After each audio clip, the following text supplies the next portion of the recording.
Je te souhaite la bienvenue. Juste avant de commencer, une petite information. Cette vidéo est extraite de l'émission en direct La Ligne Rouge des Hauts Potentiels dans laquelle tu peux poser tes questions et obtenir une réponse personnalisée. Cette émission est diffusée en direct chaque jeudi soir à 19h, heure de Paris, 13h, heure de Montréal, dans le groupe Facebook privé des élèves de l'Université des Hauts Potentiels. Si tu ne fais pas encore partie de ce groupe d'entraide et de bienveillance, tu peux y accéder en devenant élève de l'université. Pour cela, il te suffit juste de télécharger une première formation offerte dans le cadre de cette campagne de sensibilisation au haut potentiel. Le lien se trouve en description de cette vidéo ou en description du podcast. C'est tout simple, tu m'indiques à quelle adresse je dois t'envoyer la formation et tu la reçois tout de suite. Une question de Marie qui nous dit: comment persévérer dans les projets professionnels sans avoir aucune confiance et être continuellement bercé d'incertitude? Alors Marie, ça me permet de rebondir par rapport à la question que j'ai eue précédemment, dans le fait que il faut faire une introspection là-dedans. Comment persévérer dans les projets professionnels sans avoir aucune confiance et être continuellement bercé d'incertitude? Si tu as de l'incertitude, l'incertitude et la confiance, c'est deux choses différentes. Déjà, au niveau de l'incertitude, c'est tiens, est-ce que j'ai choisi la bonne voie de métier? Est-ce que j'ai choisi la bonne ville? Est-ce que j'ai choisi le bon pays? Là, c'est dans l'incertitude. Ça, c'est vraiment une certitude au niveau de ton alignement avec toi-même. Est-ce que je suis bien aligné avec ce que je fais? C'est ce qu'on appelle l'ikigai.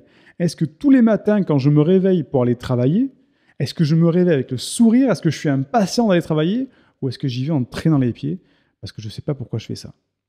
Donc déjà, par rapport à ça, c'est au niveau de l'incertitude, se dire, OK, effectivement, on ne peut pas avancer dans un projet professionnel si tu n'es pas sûr d'être au bon endroit et quelque chose qui vraiment te passionne pour tout le reste de ta vie. Donc à ce moment-là, il faut travailler son ikigai.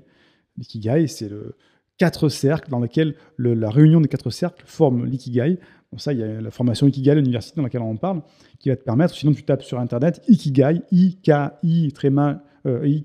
I-K-I-G-A-I, tu verras tout de suite le schéma dans lequel se trouve l'ikigai, et c'est ce qu'on travaille à l'université dans les formations, pour avoir la certitude d'être au bon endroit. Pour ce qui est dans la confiance en toi, on l'a vu tout à l'heure par rapport aux informations que je t'ai données, il faut arriver à se valoriser. Se valoriser, c'est se donner confiance.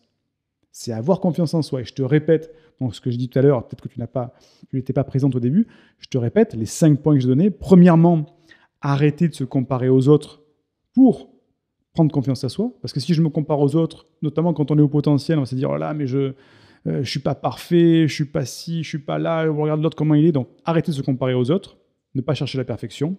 Deuxième chose, c'est toujours tirer le meilleur parti de tes échecs. Et grâce à ça, tu vas prendre confiance en toi. C'est pas « Oh là, j'ai perdu. Oh là, j'ai échoué. Oh là, j'ai manqué un truc. » Non, c'est « Je ne perds jamais. Soit je gagne, soit j'apprends. » Troisième point, c'est Marie. C'est d'apprendre à t'affirmer.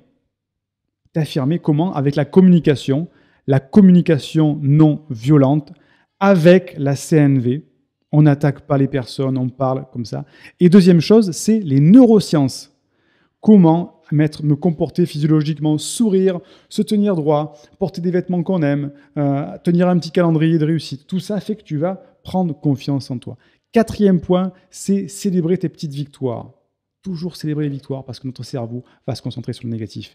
Et cinquième point, Marie, c'est te fixer des objectifs réalistes. Parce que si on se fixe des objectifs irréalistes, on a toujours l'impression d'échouer et on n'a aucune confiance en soi au bon moment. Donc il faut se fixer des petits objectifs et dire « Waouh, j'ai réussi!